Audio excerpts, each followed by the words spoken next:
உங்கள் சிவாவின் A to Z.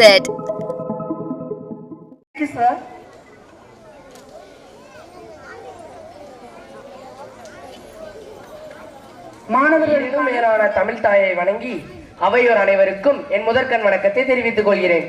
இன்று நாம் நம் 79வது சுதந்திர தினத்தை கொண்டாடி கொண்டிருக்கிறோம். இந்த வேளையில் நான் பேசவிருக்கும் தலைப்பு நான் விரும்பும் சுதந்திர இந்தியா. சுதந்திரம் என்பது வெறும் அடிமைத்தனத்திலிருந்து பெரும் விடுதலையே அல்ல, நம் கனவுகளை நம்மால் கட்டிக்கொள்ளும் உரிமையும் கூட. நான் விரும்பும் இந்தியா அது ஒற்றுமையும் சகோதரத்துவமும் நிறைந்த நாடாக இருக்க வேண்டும். அங்கு எல்லோருக்கும் கல்வியும் வேலை வாய்ப்பும் கிடைக்க வேண்டும். மனிதர்களுக்கு மதம், இனம், மொழி, ஜாதி பேதமின்றி சமமாக நடந்து கொள்வது ஒரு இயல்பாக இருக்க வேண்டும். நான் விரும்பும் சுதந்திர இந்தியாவில் பெண்கள் இரவு நேரத்தில் தனியாக பயணிக்க பயப்படக்கூடாது. மூத்தவர்கள் எங்கும் மதிக்கப்பட வேண்டும். பசுமை சூழல் காப்பாற்றப்பட்டு எதிர்காலம் பாதுகாக்கப்பட வேண்டும். இதையொட்டி ஒரு சிறிய கதையை சொல்ல விரும்புகிறேன். ஒரு கிராமத்தில் வாழ்ந்த சாமி என்பவர் தினமும் தன் மகனிடம் ஒரு கனவை பகிர்ந்து கொண்டாள். ஒரு நாள் வரும், நம் நாட்டில் உள்ள ஒவ்வொருவரும் நன்றாக படிப்பார்கள், வேலை செய்வார்கள், அவர்களது சுய நம்பிக்கையால் வாழ்வார்கள் என்று. அந்த குழந்தையின் பெயர் ராஜ்.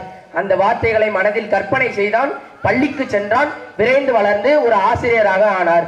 இன்று ராஜ் அந்த கிராமத்தில் பல நூற்றுக்கணக்கான மாணவர்களுக்கு கல்வி கற்பிக்கிறார். சாமியின் கனவு சற்று தாமதமானாலும் நனவாகியுள்ளது. இந்த கதையை நாம் சிந்தித்து பார்க்க வேண்டும்.